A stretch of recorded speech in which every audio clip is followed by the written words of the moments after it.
Hey guys, this is Julie from Crafty Beach on YouTube, and we're going to turn this Dollar Tree pumpkin into a work of art. Now, this is just one of the pumpkin signs from the Dollar Tree. It did have this kind of weird cardboard bump out on it, which I just liked the size of the pumpkin sign. You can really pick up any of them at the Dollar Tree, but I thought this was a nice size. It's a nice thick sign once you get all that cardboard off the front of it. Now we're going to try some of these little glass tiles from the Dollar Tree's Crafter Square. I picked up a variety of colors so I can kind of do my own color scheme on this. And I want to do this as like a mosaic. So I'm just sorting through colors. This one had like the light blue and some of the kind of like lavender blue. I kind of like those. I think those look coastal, which was what I was trying to go for. You could really do any color scheme you wanted. So I'm going through the different varieties that I found at Dollar Tree and choosing which ones I like the best. I do like kind of the royal blue color. And so I'm going to choose that one. Laying them out on the pumpkin also helps me figure out about how many I'm going to need to be able to do this one. This package had like blacks, whites, and grays. I thought white would look really good in there too. So we have like 3 different colors of blue and 1 color of white.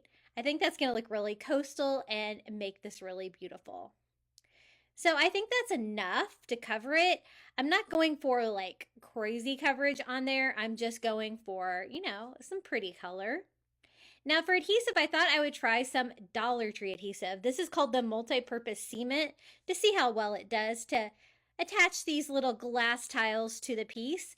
I just spread it out with a foam brush and then just go ahead and go all over the pumpkin, laying those out wherever I think they would look good. I want them kind of random, like going all different directions.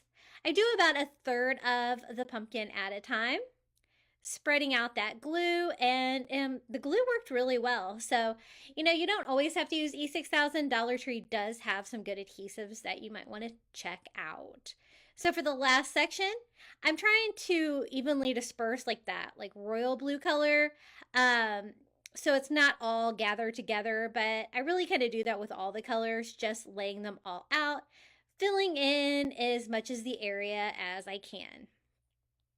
I think that looks pretty good. So now we're going to go in and grout it. I actually had some of this grout left over from the hardware store from like a bathroom repair. And it's like a sanded grout that's already like dyed and everything. It's like tan. And so I might as well use it because I have it. And you know what? It worked perfectly. I've redid my kitchens before with like tiling and stuff like that. So I thought that this would work well for in between each one of the glass tiles, and it did a great job. And I think it looks like sand, which is what I was kind of going for there.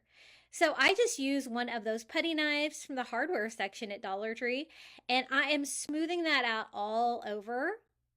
I don't want it too deep. I don't want to be burying any of the glass tiles in our mosaic, but spreading it out nice and flat. And then I lightly go over it with just a wet sponge to try to start cleaning off the glass tiles. As you can see, I could have probably put more of the glass tiles on there if I wanted, but I really love how this turned out. It's really a work of art. You would never know this was a Dollar Tree sign to start with. I let it sit up a little bit and I try to wipe off the tiles a little bit. I'm trying not to get the grout too wet. And so then I go back and start drying it off with just a dry paper towel just to get that residue off the tiles because I want those to be beautiful in the end. Isn't that so pretty? I really love how that turned out. Our little coastal colored mosaic pumpkin. Now, if you'd like more Dollar Tree DIYs, be sure to check out my YouTube channel over at Crafty Beach. And until next time, happy crafting, everyone.